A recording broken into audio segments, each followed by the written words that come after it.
Okay, so today we have Sonic Youth and Schizophrenia. So Sonic Youth has been requested a few times. I was looking at my comments from the channel, and just seeing what bands have been requested most. And Sonic Youth, yeah, was a band that came up a few times. It's a band I've heard of. I heard a lot about them in high school actually, and I talked about Kim Gordon and a project I did once, but I've never listened to the band. So today we're gonna get into it and talk about them, and I'm gonna listen to them for the first time. So here we go. Again, Sonic Youth, Schizophrenia. Let's go.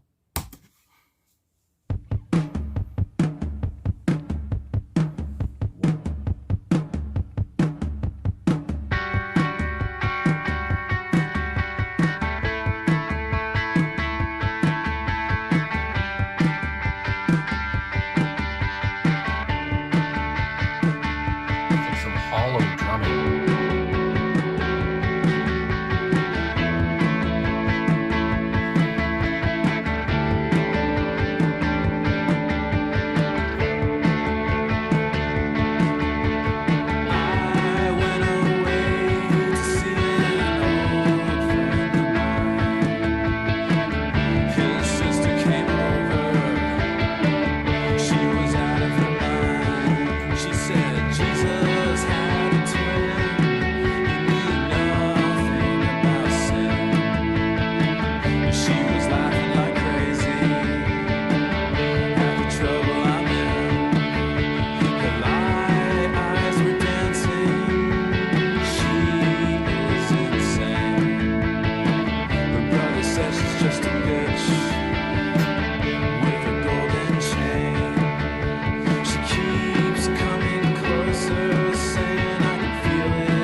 All right, Sonic Youth and Schizophrenia.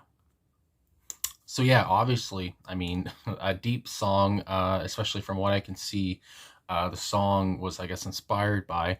But I just have to say, off the top, just to talk about the personnel. Like I said, I know about Kim Gordon because I had to do a project about women in rock about a year ago or something. But yeah, of course, Kim Gordon. I talked about her. Obviously, the bass player and co-lead vocalist of Sonic Youth. And yeah, but again, I've never listened to her and or the band. And here, I mean, yeah, the bass. I mean, the song was just so. What's the word? Like the word that comes to mind. I feel like I had a voice crack there. I mean, it was very raw. I really like that. Kind of reminded me of Joy Division. I mean, again, it's a band I've never heard, so I think of other bands that I have heard, and yeah, Joy Division comes to mind. Just I don't know. Every time I hear like the guitar work that was being done here or the bass, I mean that Kim was doing, it just really reminded me of Peter Hook and Bernard Sumner. And yeah, I don't know. I just like it's like that kind of grimy kind of maybe almost out of tune kind of a sound. It was just noise, and I don't know. I just really like how raw it sounds, and that's what reminded me of that. But again, not again, but yeah, I have to talk about Steve Shelley on drums. He obviously kicked off the song, and I said like hollow, just drums. I mean, it just sounded so deep, so menacing, kind of. And I mean, again, that kind of really fits what the song does really well. With the title called, Schizophrenia. It really, it feels it feels like someone, I don't know how to put it. It feels like it's schizophrenic, it's a kind of schizophrenic song, if that makes any sense. It lives up to the title. I mean, they really made it sound like what maybe a person with schizophrenia feels like. That's what I got from the song. And anyway, Frig, with the bio here, the about of the song on Genius.com, it says Kim Gordon's older brother Keller, who she grew up with and was in awe of, it says, he was diagnosed with paranoid schizophrenia and eventually came to live under supervised care. She said, or Thurston Moore, this is what he said. He said, Moore has said that Schizophrenia, one of Sonic Youth's best known songs, was partly inspired by Keller. In an email, Gordon said that her breakup with Moore was a weird kind of death, but in a strange way, it reminds me of my brother, this person who lived with for so long and suddenly someone else is suddenly someone else. So obviously, I mean, again, I googled schizophrenia just to remind myself of everything that it is. And obviously, so it says on the translation here is a chronic brain disorder that affects less than 1% of the US population. So I mean, that's quite minute, but again, I mean, those people that suffer with it, I mean, it's not minute to them. It says, so when schizophrenia is active, symptoms can include delusions, hallucinations, disorganized speech, trouble with thinking, and lack of motivation. So obviously, yeah, it's not good. I mean, yeah, as what it boils down to, as plain as can be.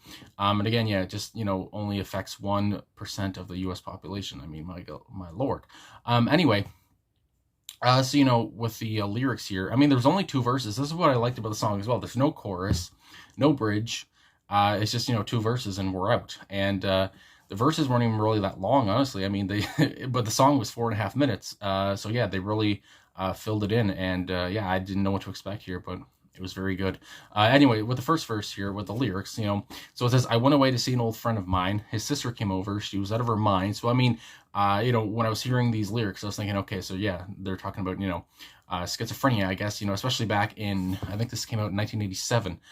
So obviously still in like the 80s, I guess, mental disorders were still kind of, not talked about, I guess, as much, what they were, how bad they were and how the people should be treated who have them, stuff like that.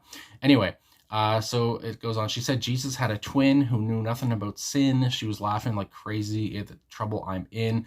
So there is an annotation here from Genius. So it says the album Sister is loosely based on the life of sci-fi writer Philip K. Dick, who died in 1982, 5 years prior to the recording of this album. It goes on, says Dick had a twin sister, Jane, who died a few weeks after birth due to an allergy to her mother's milk. Here we see many allusions to this with Moore's references to sisters and twins. So again, not just grabbing, I guess, from Kim Gordon's brother, but again, taking influence from other places as well, which I always like, when people, take influences like that and, just write a song, use lyrics from, someone else or whatever that they are kind of influenced by or, interested in, that kind of a thing. Anyway, it says, her light eyes were dancing, she is insane. And again, these lyrics really remind me of Joy Division again. I have to say, I mean, I can picture, Ian Curtis singing this, with his, deep monotone voice. But yeah, it just, I don't know, that's really comes to mind as well. Anyway, and it goes on here with the annotation for that line. Her paranoia is causing her to look around spontaneously as if her eyes are dancing. Her brother says she's just a bitch with a golden chain. So there's another annotation here. And so yeah, basically, it just says the inspiration behind the line could possibly refer to the phenomenon that many people who grow up with mentally ill siblings, if I can talk, are on average less sympathetic to their struggles than individuals outside of the family. And I mean, yeah, when you live with somebody who has schizophrenia or just any, mental illness or whatever, I mean, you probably don't see it like somebody on the outside sees it, because you see this person every day, you see what they go through, and you might even get annoyed at some points just because it's like, you're tired of it or whatever. But like, yeah, I can really see how that line would fit there, and how that annotation kind of works. Anyway, it goes on with the second verse, and this is where Kim comes in. So I like that they had Kim and Thurston on the vocals here. My future is static, it's already had it. I could tuck you in and we can talk about it. I had a dream and split the scene, but I got a hunch it's coming back to me. So the last annotation here, Kim sings this part, taking the role of the schizophrenic sister. These lyrics were originally part of an earlier song that was written in the mid-'80s, but never recorded, called Come Around. So yeah, I really like this, how, again, it tells the story. This isn't just, they're not phoning the song in because it's so important, and especially to them. I mean, especially with Kim, obviously, like I said, with her brother, and obviously with, how Thurston and Kim were together, and, they both knew about Keller and his situation. And yeah, I just really enjoy how, how serious it seems that they took this song. And how, Kim is talking as a schizophrenic sister, and, just talking about, I can feel it, it's coming back to me, and, just talking about my future is static, it's already had it, just talking about, the problems of a schizophrenic person again. And I like that. I also see here that the song was going to be called Sister, which, I mean, would have also worked. But I mean, calling it Schizophrenia, I mean, that kind of, gives you a punch, kind of takes the point home even more. And it's kind of a more, I don't know if you'd say taboo, but it's a more, punchy, I guess, title, a more captivating title kind of a thing, where people might be like, Schizophrenia, that's quite the name for a song, especially in 1987 again. So yeah, I mean, first listen to Sonic Youth. I mean, like I said, otherwise, then, I hate always comparing new bands to listen to other bands, like I said about Joy Division, but I mean, that's what I really hear. And I mean, this is, I can feel like they probably were inspired, I would think, by Joy Division. I mean, the genre here obviously is, well, I mean, alternative rock, but I mean, if you would say post-punk, possibly, I don't know. But yeah, it's such a, especially I saw a lot of people talking in the comments about how this is kind of like, it was so experimental, and, it was so aggressive, especially the album Sister itself was so aggressive, and, just a lot of noise. And yeah, so I'm interested to listen to more Sonic Youth and see what's going on there. And yeah, what a, important song, and something that was obviously close to the band. So anyway, and again, shout out to Steve Shelley. I really enjoyed his drumming here. His sound was magnificent. Either way, thanks for watching. That's about it, I gotta say. So yeah, thanks for watching. Thanks for liking, subscribing, commenting. I really appreciate all the support. And yeah, hopefully you enjoyed this video. I enjoyed the song. So yeah, Sonic Youth, finally. Another band that was not, that successful at their time, but, finally, found a cult following years after, it seems. So that's pretty good to know. Anyway, thanks again for watching. I'll talk to you guys again soon.